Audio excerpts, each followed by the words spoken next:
Why are you so ashamed? You shouldn't be. You should be just as proud. There's nothing wrong with the melanin in your skin. There's nothing wrong with what you come from, your lineage, your ancestors. There's nothing wrong with what we're trying to fight for. It's only human rights. You're not wrong for that. Stop the, oh, we could just be equal, just be one. We can't be equal when for 300 years we couldn't read or write. 300 years we couldn't own land. For 300 years we couldn't own businesses. And then 150 years there was Jim Crow, segregation, mass incarceration, police brutality, and all these other levels of oppression. You don't just start after that and say we're equal and we're fair. Like, I can't come rob your house blind and then say, hey, look, I got all the goods, but now we're equal, we're fair. Let's go.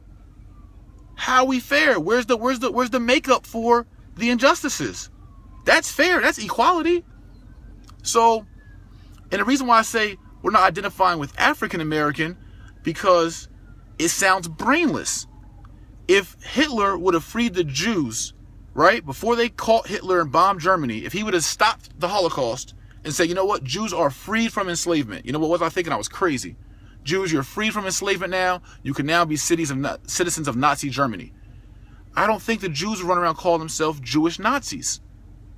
Or I don't think the Jews would accept being under the authority of the Nazis who just had them in enslavement in concentration camps. They'd be crazy for staying under the same authority of the government that treated them that way. And for identifying themselves as people of that government, as Jewish Nazis. And some of you may argue, oh, they'll be Jewish Germans. All the same when the Nazi regime is the one that's running them. So why? The same reason it makes sense or would be brainless for a Jewish person to do that, and I think they would have more pride in themselves and more dignity to identify themselves as their capturers and the ones who enslaved them and the ones who oppressed them.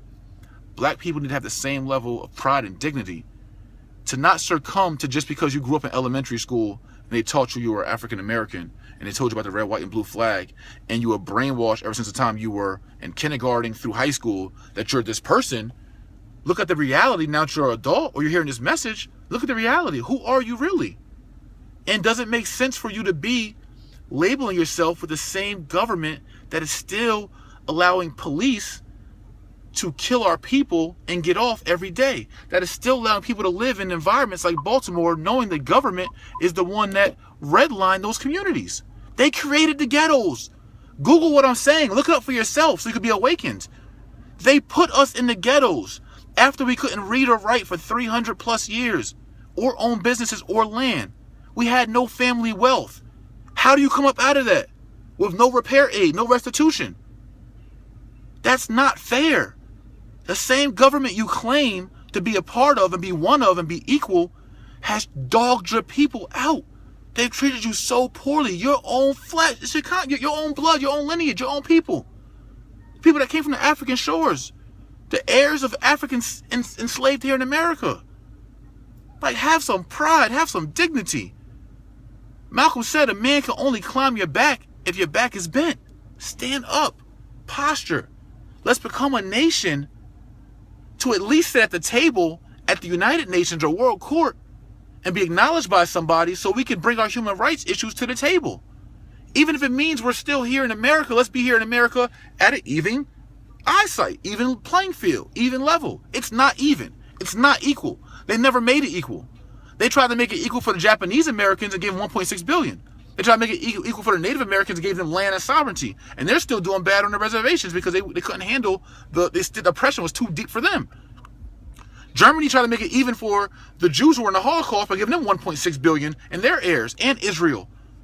They had land. So why haven't blacks got zero? We haven't got $1,000. We got zero. For all the oppression, for all the enslavement, for all the lynchings, for all the police brutality.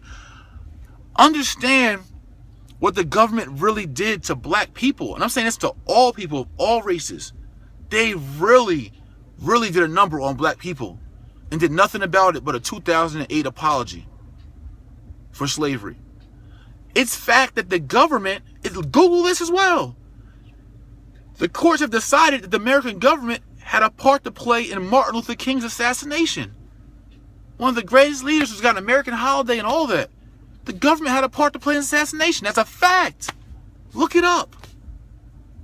The government, the FBI director, J. Edgar Hoover had COINTELPRO, a government organization funded by taxpayer dollars, to break up civil rights groups and put Martin and Malcolm against each other and kill the Black Panthers and anyone that wanted to fight for freedom and independence of black people.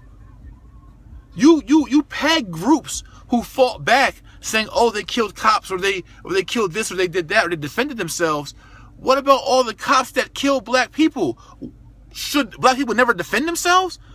Should the Jewish people not have defended themselves against a Nazi Germany that was killing them? What's the difference? If your government is killing you, shouldn't you defend yourself? Don't look at us as black.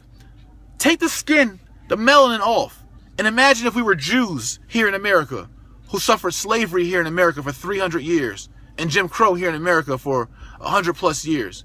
But we were Jewish people, not black people. You probably feel different about us. You probably rally with us. Black people, you probably feel different about yourself if you were a Jewish person who went through the same things that black people went through and still go through today. The problem is empathy. The problem is that there's a disconnect in the human mind and heart when it comes to black people. You don't see us the same, and we don't even see ourselves the same. But it's time for that to change. This is real life facts. This is real life conditions of what we go through. I'm just being a voice. I'm just being a messenger. Understand it's all logic. This is not even like militant revolutionary. It's like none of that. It's just logic.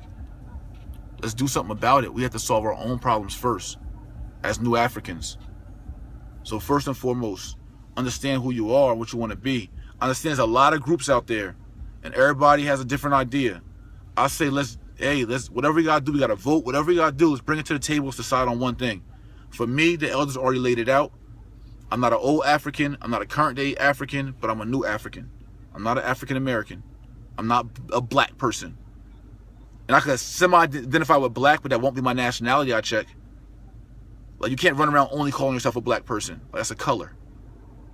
Like, you gotta have some kind of nationhood, some kind of lineage, some kind of identity. And that's the red, black, and green. New African people. And that's what we here at YMC represent, is just the advancement and independence and the end of oppression of black people. Like, imagine us as Jews. You want the same thing for the Jewish people, so why not want it for us? What's so bad about us? What did we do so wrong? All we did is got captured, enslaved, stripped of our language, stripped of our heritage, stripped of our traditions, stripped of our family values, and help empower one of the richest and most powerful countries in the world. We helped build the White House, literally. I've seen the pictures myself. We helped build multi-billion-dollar enterprises for other people, for other races, and their family wealth. And we've got zero in restitution or repair aid, but we live in ghettos like you just seen all over the country. So when are you going to do something about it, take a stand?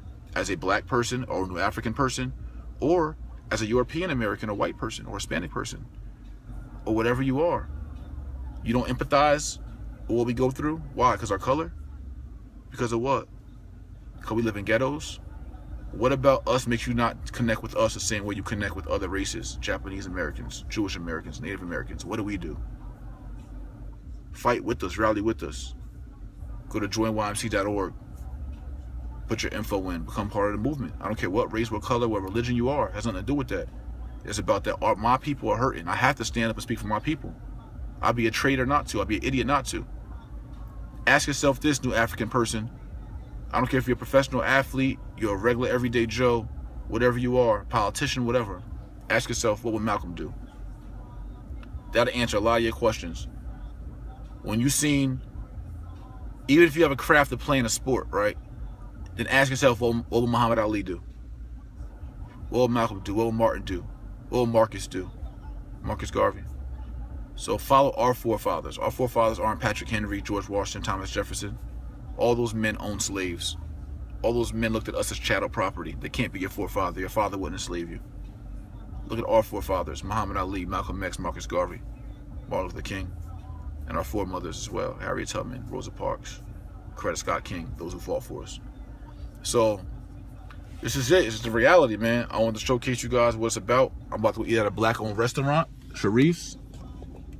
Also, that I can help stimulate the black economy. If I spend money with another community, they get richer, and they've already been richer, and blacks stay poorer. Or, excuse me, new Africans stay poorer. So in order for me to help stimulate the new African economy, I have to spend money with new Africans. So that way Sharif get richer, and Sharif's family gets richer, and he could pass his restaurant enterprise down to his heirs, and they get richer. And I want you to spend money with me, so I get richer.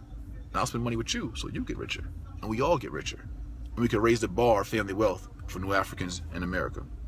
One love. I love y'all from the bottom of my heart, man. I want to see our people do well. Receive this message with purity, authenticity, transparency, and everything I said is factual. If there's a blip in there somewhere, call it out, but you know it's real. All right, YMC, New Role Models. 1. Up Community, Nation Build 101.